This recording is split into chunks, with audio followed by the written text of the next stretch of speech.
क्या एक छोटा सा दस्तखत पूरे देश की किस्मत बदल सकता है? क्या अपनी ही जिद एक राष्ट्र के गले की फांस बन सकती है? और क्या नेपाल का यह संकट आने वाले कल के लिए कोई बहुत बड़ी चेतावनी है? दोस्तों, आज की यह खबर सिर्फ एक खबर नहीं है, बल्कि यह एक ऐसा सबक है जो हमें बताता है कि कूटनीति की विसार पर चली गई यह एक गलत चाल कैसे पूरे मुल्क के घुटनों पर ला सकती है। पूरी दुनिया इस वक्त जैसे किसी खौलते हुए ज्वालामुखी के मुहाने पर खड़ी है। एक ऐसी खामोशी पसरी है जिसके पीछे छिपी है भयानक तबाही की आहट। जी हाँ, पश्चिम में अमेरिका और ईरान आज आमने सामने है। मिडिल ईस्ट बारूद के उन ढेर पर बैठा है जहां एक छोटी सी भी चिंगारी भी सब कुछ खाक कर सकती है। इजराइल का रुख अब और भी ज्यादा आक्रामक हो चुका है और इस तनाव की लपटें अब तुर्की की सरहदें तक पहुंचने लगी हैं। उधर रूस की मिसाइलें यूक्रेन की जमीन को हर पल झुलसा रही हैं और एशिया दूसरे छोर पर चीन की नजरें ताइवान को लिगड़ने के लिए बेचैन नजर आ रही है। लेकिन इस वैश्विक तूफान की शोर के बीच एक ऐसा फैसला लिया गया जिसने एक शांत दिखने वाले देश की सांसें रोक दी है। हम बात कर रहे हैं हमारे पड़ोसी देश नेपाल की, जहां सब कुछ सामान्य लग रहा था, लेकिन अचानक वहां कुछ ऐसा हुआ जिसने पूरे सिस्टम की चालें ही बदल दी। काठमांडू के मेयर भलेंद्र सरकार ने एक ऐसा फैसला लिया है जो दिखने में तो बहुत सा मामूली लगता है, लेकिन इसका असर बेहद खतरनाक और गहरा साबित हुआ है।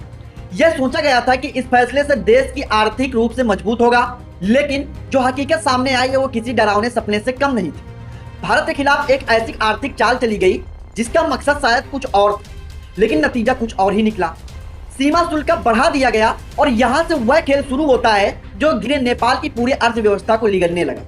शुरुआती दिनों में किसी की रत्ती भर भी अंदाजा नहीं था कि यह फैसला देश की जनता पर इतना भारी पड़ने वाला है। लेकिन दोस्तों, जैसे सूरज ढला और समय बीतता गया, हालात बद से बदतर होते चले गए। बॉर्डर पर हलचल बढ़ी और फिर देखते ही देखते अचानक सब कुछ जैसे थम गया। वीरगंज से जो नेपाल की आर्थिक नब्ज माना जाता है, वहां ऐसा सन्नाटा छा गया जैसे किसी ने वक्त की सूंघियों को ही रोक दिया। सैकड़ों कंटेनर और लंबी कतारों में खड़े ट्रकों का वह नजारा रूह कपा देने वाला था। उन ड्राइवरों की थकी हुई आंख और उन लोहे के डिब्बों में बंद था नेपाल की आम जनता का जीवन। जी हाँ दोस्तों, उन कंटेनरों में दवाइयां थी, खाना था और वह जरूरी सामान था जिसके बिना एक आम घर की रसोई भी नहीं चल सकती। लेकिन सब कुछ वही बॉर्डर पर थम गया। इसका सबसे बड़ा कारण था एक ऐसा नियम जिसने जमीन की हकीकत को पूरी तरह से नजरअंदाज कर दिया था। 100 रुपए से ज्यादा के सामान पर टैक्स और हर छोटी बड़ी चीज पर एमआरपी की अनिवार्यता सुनने में तो यह नियम कायदों की बात लगती है, लेकिन सोचिए उन गरीब लोगों के बारे में जो रोज सीमा पार करके अपने परिवार के लिए सब्जी, कपड़े या छोटी मोटी जरूरतों की चीजें लाते थे। क्या उन छोटे दुकानदारों और आम नागरिकों के पास हर सामान का लेबल था? क्या वह घंटों तपती धूप में लाइन में खड़े होकर कागजों का पुलिंदा दिखा सकते थे? जवाब बहुत साफ था और वह जवाब था नहीं। और यही से नेपाल के अंदर एक ऐसा असली संकट पैदा हुआ जिसने सरकार की नींद उड़ा दी। कस्टम अधिकारियों की सख्ती जैसे बड़ी सामान रोका जाने लगा और फिर जब्ती का दौर शुरू हुआ। व्यापारियों ने धीरे हाथ खड़े कर दिए और वीरगंज का वह रास्ता जाम हो गया। लेकिन यह सिर्फ ट्रकों का जाम नहीं था दोस्तों, यह नेपाल की अर्थव्यवस्था की धड़कन रुकने का एक साफ संकेत था। जो सिस्टम पर हर रोज करोड़ों का व्यापार संभालता वह अचानक ठप पड़ गया। बाजारों में हाहाकार मच गया और सामान दुकानों से गायब होने लगे। जो सामान बाजार में बचा ही था उनके दाम रातों रात आसमान छूने लगे। आम आदमी की थाली में दाल और सब्जी गायब होने लगी और फिर वह हुआ जिसकी उम्मीद शायद सरकार भी कभी नहीं की थी। जनता का गुस्सा सैलाब बनकर सड़कों पर उतर आया, नारे गूंजने लगे और लोगों का आक्रोश फूट पड़ा, क्योंकि यह अब सिर्फ व्यापार या कागज का मुद्दा नहीं रह गया। यह हर घर की रसोई और पेट की भूख का सवाल बन चुका। लोगों ने दो टूक शब्दों में कह दिया कि भारत के साथ उनका रिश्ता सिर्फ कागजों की समझौतों से नहीं बल्कि दिल की धड़कनों से जुड़ा है। सरकार का चौतरफा दबाव बढ़ा और आखिरकार सत्ता की गलियारों को झुकना पड़ा। नियमों में ढील दी गई और एमआरपी की वर्षत हटाई गई, लेकिन तब तक बहुत देर हो चुकी थी। जो आर्थिक नुकसान होना था वह हो चुका था और भरोसे की जो दीवार चटक गई थी उसे जोड़ना अब आसान नहीं था। अब सवाल और भी गहरा और पेचीदा हो गया था कि क्या यह सिर्फ एक गलत प्रशासनिक फैसला था या इसके पीछे कोई बहुत बड़ी साजिश छिपी हुई थी। जानकारों का एक बहुत बड़ा तबला दबी जुबान में चीन की तरफ इशारा कर रहा था और कुछ लोगों का मानना यह भी था कि यह सब कुछ अनवाहिनता का नतीजा है। लेकिन सच्चाई चाहे जो भी हो, परिणाम सिर्फ एक ही निकला कि नेपाल खुद अपने ही बिछाए फैसले के जाल में पूरी तरह से फंस चुका है। देश की फैक्ट्रियां रुकने लगी और मजबूरन बेरोजगार होकर सड़कों पर आ गए। जो मजदूर थे वो सड़कों पर आ गए। महंगाई ने एक आम नेपाली नागरिक की कमर तोड़ दी है और अब जाकर सरकार को समझ आया है कि आग के साथ यह खेल कितना खतरनाक हो सकता है। सबसे दिलचस्प बात तो यह रही है कि इस पूरे घटनाक्रम के दौरान भारत ने कोई भी शोर नहीं मचाया। भारत की तरफ से ना तो कोई धमकी आई और ना ही कोई तीखी प्रतिक्रिया दी गई। भारत बस चुपचाप अपने नियमों और अपनी गरिमा पर डटा रहा। शायद भारत की यही चुप्पी नेपाल सरकार के लिए सबसे बड़ा दबाव बन गई, क्योंकि असली धमाका नेपाल के अंदर ही हुआ। व्यापारी टूट गए, जनता भड़क उठी और सत्ता की कुर्सी हिलने लगी। अब नेपाल एक ऐसे मोड़ पर खड़ा है जहां उसका हर अगला कदम, अगला भविष्य और उसकी दिशा तय करेगा। क्या वह अपनी इस ऐतिहासिक गलती को पूरी तरह से सुधार पाएगा, या फिर उसी रास्ते पर आगे बढ़ेगा जो उसे और भी गहरे दलदल में ले जाएगा। वीरगंज के बॉर्डर पर खड़े वह कंटेनर आज एक खामोश सवाल पूछ रहे हैं कि क्या एक छोटा सा सनकी फैसला सच में पूरे देश को घुटने पर ला सकता है, या तो बस उस बड़े तूफान की एक छोटी सी शुरुआत है जो अभी दक्षिण एशिया के आसमान में मंडरा रहा है। कहानी अभी जहां खत्म दिख रही है, दरअसल असली खेल तो वहीं से शुरू होता है। नेपाल में जो भी कुछ हुआ वह सिर्फ गलत टैक्स नीति का नतीजा नहीं है, बल्कि यह उस बड़ी हलचल की पहली झलक है जो आने वाले समय में पूरे क्षेत्र के समीकरण को बदल सकती है। अभी तक लोग इसे सिर्फ एक आर्थिक चूक मान रहे हैं, लेकिन असली खतरा इससे कहीं ज्यादा गहरा और डरावना है। सोचिए, जब एक छोटा सा नियम पूरे देश की सप्लाई चेन को चोक कर सकता है, तो अगर भविष्य में कोई भी बड़ा सा कदम उठाया गया तो क्या होगा। वही वह बिंदु जहां से नेपाल के अंदर एक नया डर और एक नई बहस जन्म लेगी।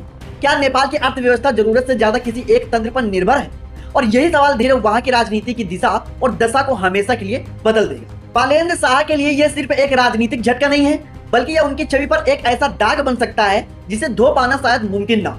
अब उनके सामने सबसे बड़ा संकट यह होगा कि वे अपनी राजनीतिक ताकत दिखाएं या अपनी गलती को सहनशीलता से स्वीकार करें। अगर वे अपनी जिद पर अड़े रहते हैं तो नेपाल के अंदर ही उनके खिलाफ एक नई राजनीतिक लहर उठ सकती है जो उनकी सत्ता को उखाड़ फेंकेंगी। और अगर वे झुकते हैं तो उनकी वह मजबूत ताकत, उनकी वो मजबूत नेता वाली छवि पूरी तरह टूट जाए। लेकिन असली ट्विस्ट तो यहाँ आता है कि नेपाल की जनता अब पहले जैसी नहीं रही। इस पूरे घटनाक्रम ने उन्हें एक बहुत बड़ा सबक सिखा दिया है कि सरकार के कमरों के लिए एक नए फैसले सीधे तौर पर उनकी जेब और उनकी जिंदगियों को प्रभावित करते हैं। इसका सीधा मतलब यह है कि आने वाले समय में नेपाल में विरोध प्रदर्शन और भी उग्र और तेज हो सकते हैं। अब छोटे प्रशासनिक फैसले और बड़े जन आंदोलनों का रूप ले सकते हैं, और यही वह जगह है जहां भारत का किरदार और भी ज्यादा दिलचस्प और प्रभावी हो जाता है। भारत ने इस पूरे मामले में जो दिलचस्पी चुप्पी साधे रखी है वो कमजोरी कतई नहीं थी, बल्कि वह एक बहुत बड़ी और गहरी रणनीति का हिस्सा हो सकती है। बिना एक शब्द भी कहे और बिना कोई सीधा दबाव डाले हालात खुद ब खुद नेपाल के अंदर बिगड़ते गए और सरकार को बैकफुट पर आना पड़ा। यह पूरी दुनिया के लिए एक ऐसा संदेश है जो शब्दों से कहीं ज्यादा असरदार है कि अपनी ताकत दिखाने के लिए हमेशा चिल्लाना या आवाज उठाना जरूरी नहीं होता। अभी उनकी चुप्पी ही सामने वाले की सबसे बड़ी हार बन जाती है। देखिए दोस्तों, अब सवाल उठता है कि आगे क्या होगा। संभावना तो यहाँ तक की है कि नेपाल सरकार फिर अपने कड़े फैसलों में नरमी लाएगी, लेकिन पूरी तरह से पीछे हटना भी उनके लिए आसान नहीं होगा, क्योंकि अगर वह अचानक से सब कुछ पहले जैसा करते हैं तो यह दुनिया के सामने साफ संदेश जाएगा कि वो दबाव में टूट गए हैं। इसलिए आने वाले हफ्तों में नेपाल बहुत छोटे बड़े बदलाव करेगा और वह नियमों को धीरे ढीला करेगा ताकि उनका चेहरा भी बचा रहे और देश के हालात की पटरी पर लौट आए। लेकिन इसी बीच एक और खतरनाक मोड़ आने की पूरी गुंजाइश है, और वह मोड़ है चीन का दखल। देखिए दोस्तों, चीन का इस तरह से मौकों पर कभी भी खाली नहीं जाने देता है। जब भी किसी पड़ोसी देश में आर्थिक कमजोरी या अस्थिरता आती है तो चीन वहां मदद का हाथ बढ़ाकर प्रवेश करता है। नेपाल के सामने भी बहुत जल्द ऐसा ही कोई आकर्षक ऑफर आ सकता है, और सस्ते कर्ज के वादे पर इंफ्रास्ट्रक्चर प्रोजेक्ट और बड़े पैमाने पर सपनों की चादरों से लिपटी हुई मदद भी आ सकती है। पहली नजर में यह तो नेपाल के लिए एक बड़ी राहत जैसा लगेगा, लेकिन इतिहास गवाह है कि धीरे यही मदद का एक ऐसा जाल बन जाती है जिससे निकलना नामुमकिन हो जाता है। अगर नेपाल इस दिशा में ज्यादा आगे बढ़ता है तो एक बहुत ही अजीब और तनावपूर्ण स्थिति पैदा होगी, और एक तरफ ऊपर से चीन का भारी दबाव होगा तो दूसरी तरफ अंदर से अपनी जनता का गुस्सा, और तीसरी तरफ भारत के साथ सदियों पुरानी रोजी रोटी और बेटी के रिश्ते का। इसलिए इस त्रिकोण को संभालना किसी भी सरकार के लिए लोहे के चने चबाना जैसा हो। और सबसे दिलचस्प बात तो यह है कि यह पूरी घटना सिर्फ नेपाल की सरहदों तक सीमित नहीं रहने वाली। दक्षिण एशिया के बाकी छोटे देशों जैसे श्रीलंका और बांग्लादेश भी इस पूरे प्रकरण को बहुत बारीकी से देख रहे हैं। वो समझ रहे हैं कि भारत के साथ अपनी आर्थिक साझेदारी को दांव पर लगाना या उसे कमजोर करना कितना आत्मघाती साबित हो सकता है। इसका असर भविष्य की कोई पूरी कूटनीति पर पड़ेगा, जहां देश अब खुलकर टकराव मोल लेने से बचेंगे और एक बेहतर संतुलन बनाने की कोशिश करेंगे। अंत में सबसे बड़ा सवाल यही बना हुआ है कि क्या नेपाल इस कड़वे अनुभव की सीख से खुद को लेकर संभाल पाएगा, या सिर्फ यह उस अस्थिरता की एक शुरुआत है जो उसकी राजनीति और अर्थव्यवस्था को अंदर से खोखला कर दे। क्योंकि वीरगंज के बॉर्डर पर लगा यह जाम सिर्फ ट्रकों का काफिला नहीं था, वह एक बहुत ही बड़ा संकेत था कि जब सत्ता के फैसले जमीन की हकीकत से कट जाते हैं तो देश कितनी जल्दी रुक सकता है। और अगर इस संकेत को अब भी नजरअंदाज किया जाता है तो यकीन मानिए कि अगली बार जाम सिर्फ बॉर्डर पर नहीं होगा बल्कि पूरे के पूरे सरकारी तंत्र में होगा।